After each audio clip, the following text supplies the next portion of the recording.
सहारनपुर देहात, गंगो, चरथावल, पुरकाजी, मुजफ्फरनगर शहर, Dhampur, Nahtaur, Hapur, Nurpur, Agra south, Noida, Chandausi, Kundarki, Alapur, Jakhania, Sirathu, Malihabad, Palia, Mubarakpur, Mohammadabad, Hargaon, Hastinapur, Jalesar, Etmadpur, Khurja, Meerut cantt, Sagri, Jaisinghpur, Tirwa और माठ। ये विधानसभा कितनी सीटें? टोटल सीटें हैं 33 या 34, कन्फ्यूजन एक नाम में हो सकता डबल हो, तो मैंने पढ़ दी पहले। अभी ये मैंने वो घोषणा की जिन पे हम लोग लड़ने के लिए, जिन पे हमसे बात हुई थी, बाद में हमसे छल हुआ, जिन पे हमने तैयारी की थी। लेकिन ऐसा नहीं, भीम आर्मी आज़ाद समाज पार्टी कार्यकर्ता हर विधानसभा पे, और हमने साबित किया था जब बुलंदशहर उपचुनाव हुआ कि बड़े बड़े दल जो आज अहंकार में हैं वो तीसरे चौथे पांचवें नंबर पे थे, हम तीसरे नंबर पे थे। हमने आज जो कुछ प्राप्त किया है अपनी मेहनत से प्राप्त किया है, खैरात में नहीं प्राप्त किया है। और अगर आज युवाओं के इस लड़ाई में मैं कमज़ोर पड़ गया ना, मैंने फिर कहा कि फिर कोई सत्ता के आगे लड़ेगा नहीं, फिर कोई भगत सिंह नहीं पैदा होगा, फिर कोई उधम सिंह नहीं पैदा होगा। तो मेरी लड़ाई ईमानदारी की है, मेरी लड़ाई सत्य की है, और सत्य कभी पराजित नहीं हुआ है। मैं ये भी वादा करता हूँ कि जब चुनाव के रिजल्ट आएंगे तो आप देखिए आज़ाद समाज पार्टी अपनी ताकत मेहनत से ये साबित करेगी, और जब सरकार बनाने के लिए किसी को हमारी ज़रूरत पड़ेगी तब हम भाजपा को रोकने के लिए फिर सबकी मदद करेंगे। लेकिन अहंकार अच्छा नहीं होता है। तो आप यहाँ सब आए, आपका बहुत बहुत धन्यवाद। अब आपका कोई भी क्वेश्चन है तो आप अपने रख सकते हैं। बात कर रहे हैं आपके साथ किसने धोखा किया और क्या शर्त होता जो आप मंजूर कर पाते, जो आपको लगता है कि धोखा नहीं हुआ, लेकिन आपको नहीं हुआ तो आपको लगता है कि धोखा हुआ? देखिए, मैं समझता हूँ जब आप अपनी बात से पलटते हैं ना तो आप धोखा करते हैं। मैंने कभी नहीं बोला, लेकिन मैं आज बताता हूँ कि मेरे साथ 25 सीटों पे वार्ता हुई थी। इसके पीछे कारण भी बता देता हूँ। कारण ये था कि इस उत्तर प्रदेश में अपनी पार्टी रिकॉग्नाइज कराने के लिए आपको कम से कम 14 एमएलए जीतने पड़ेंगे, या फिर आपको 80 लाख वोट चाहिए। तो 14 एमएलए लड़के 14 एमएलए नहीं जीते जाते, इसलिए मेरी पहली वार्ता 25 सीटों पे हुई थी और मुझे विश्वास दिलाया गया था कि आपके साथ धोखा नहीं होगा। आज मैं एक बड़ी लाइन खींचता हूँ, मैं कभी इसका जिक्र नहीं करूँगा। मैंने बंद कमरे की बात को बाहर नहीं लाया था, लेकिन ये गलती जिनके द्वारा हुई है, चुनाव के बाद उनको इस बात का पछतावा होगा, मेरा वादा है। कुल कितनी सीटों पर आप चुनाव लड़ेंगे? सभी सीटों पे चुनाव लड़ेंगे। आज शाम के टाइम में हो सकता हूँ आपको कोई बड़ी खबर भी दे दूँ, क्योंकि ये तो मैंने घोषणा उनकी की है, जिन सीटों पे मुझे चुनाव लड़ना ही लड़ना, इनको हम नहीं छोड़ने वाले। 33 सीटें वो हैं। हाँ। अब आप केवल अकेले ही लड़ेंगे या किसी से गठबंधन? मैंने क्या कहा अब आप केवल कि आज का समय दिया गया था 18 तारीख तक का, जिन नेताजी के पास मैं गया था कि हम उत्तर प्रदेश में भारतीय जनता पार्टी को रोक दे, तो उनके साथ नहीं जा रहे हैं। इस बात की घोषणा मैंने आज कर दी है कि उनके साथ नहीं जा रहे हैं। और अब तो वो अगर 100 सीट देके बुलाएंगे तो भी नहीं जाएंगे, क्योंकि लड़ाई स्वाभिमान सम्मान की। ऐसी खबर छपी है कि भाई की तरह सहायता कर सकते हैं अखिलेश यादव। हाँ, सहायता करेंगे, सहायता करने के लिए तो गए थे, लेकिन भाई की तरह वकील तो आपका सम्मान रखा जाएगा। वकील हैं हम और पढ़े लिखे हैं। सहयोग की भावना में और तंज की भाषा को समझते हैं। आपने ज्यादातर पश्चिमी उत्तर प्रदेश की सीटों पर घोषणा कर दी है, मगर दादरी और जेवर जैसी अभी विधानसभा रह रही हैं, तो इसका मैंने क्या कहा कि बाकी सीटों की जानकारी, क्योंकि अगर हो सकता आज के बाद हमें आप सुनना चाहेंगे तो जरूर देंगे। डिजिटल का दौर है, भीम आर्मी आज़ाद समाज पार्टी के कार्यकर्ता बहुत मजबूत है, गांव-गांव तक है। तो शाम तक किसी से गठबंधन? आपने कहा कि जिनसे बात हो रही थी उनसे नहीं, बाकी के लिए विकल्प खुला है क्या? जी, खुला है, बिल्कुल सत्य है।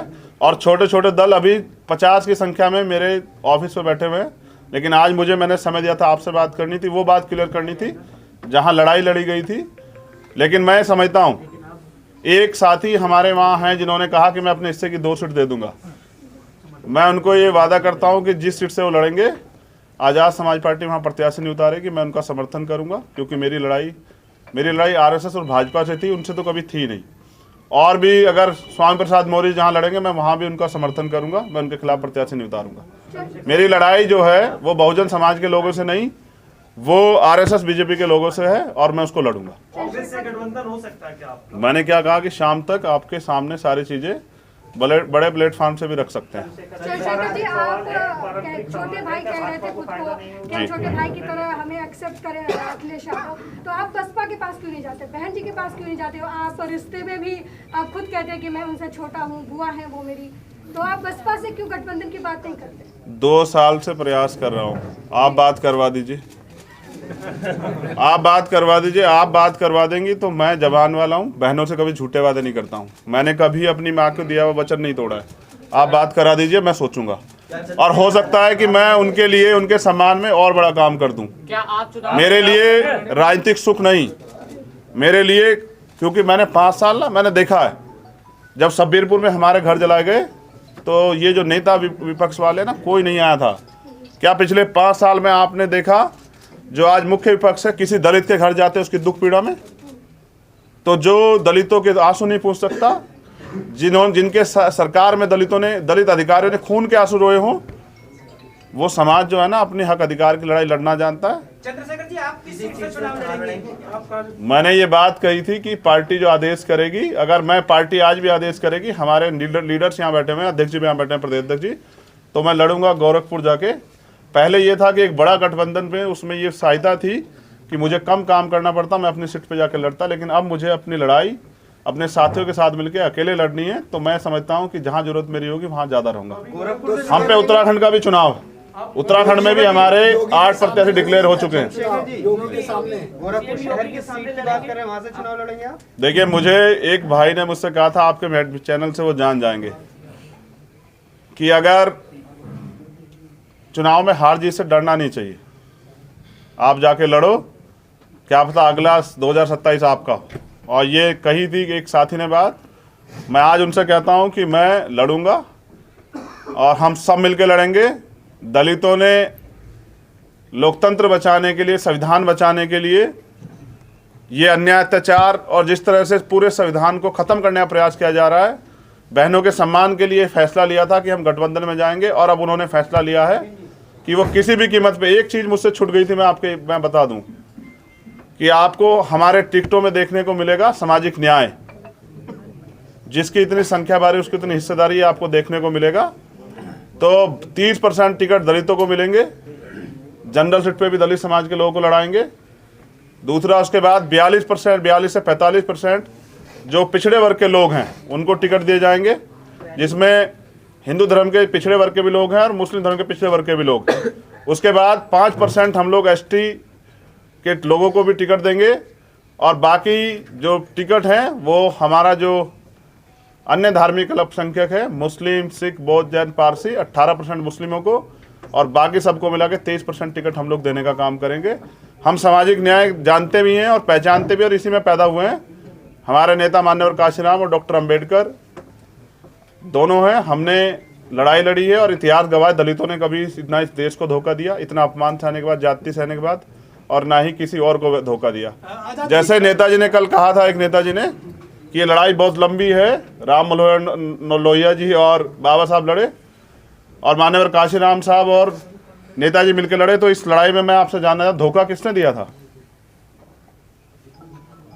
जब मान्यवर काशीराम जी ने मुलायम सिंह जी को मुख्यमंत्री बनाया तो धोखा किसने दिया? क्या आप मुझे बता देंगे?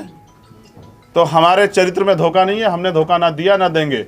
और मैं फिर कह रहा हूं, उनसे मेरी लड़ाई नहीं, मेरी लड़ाई है बीजेपी से, क्योंकि पिछले कुछ दिनों में एक नौजवान हूं ना, तो बहुत सारी बातें दिल पे ले जाता हूं। आजाद जी, तो धोखे के बाद अपनी बात रखी, अब अपनी लड़ाई लाइन खींच के लड़ेंगे। और मैं समझता हूं कि अगर मेरे जैसे लड़ने वाले व्यक्ति को जनता सहयोग नहीं करेगी तो अभी जनता तैयार नहीं हुई है। चंद्रशेखर, ये क्लियर नहीं हुआ है अभी आपने जो गोरखपुर वाली बात है, क्या गोरखपुर से लड़ेंगे? इसको थोड़ा क्लियर स्पष्ट कर दीजिए आपने। मैंने कहा गोरखपुर का चुनाव कौन से चरण में है? लास्ट में। छठे, बहुत समय है गोरखपुर में, पहले यूपी के और फेज के चुनाव लड़ा दें, तो जब उसके टिकट दूसरे पार्टी को डिक्लेयर हो जाएंगे तो हम भी अपना बता देंगे। चुनाव लड़ेंगे ये स्पष्ट है ना। मैंने क्या कहा कि चुनाव अगर मैं तो उस वहां से जहां से जो विकल्प ये बन रहा है कि उनकी सरकार ही बन रही है, वो चुनाव लड़ा रहे थे। मेरे लिए चुनाव लड़ना नहीं, चुनाव लड़ाना बहुत जरूरी है। मुझे दलितों ने कमान सौंपी है, बहुजनों ने, दलित, पिछड़े, आदिवासी और माइनॉरिटी के लोगों ने, अन्य धार्मिक अल्पसंख्यकों ने। मैं उनके सम्मान की रक्षा करूंगा और उनके अधिकार रक्षा करूंगा।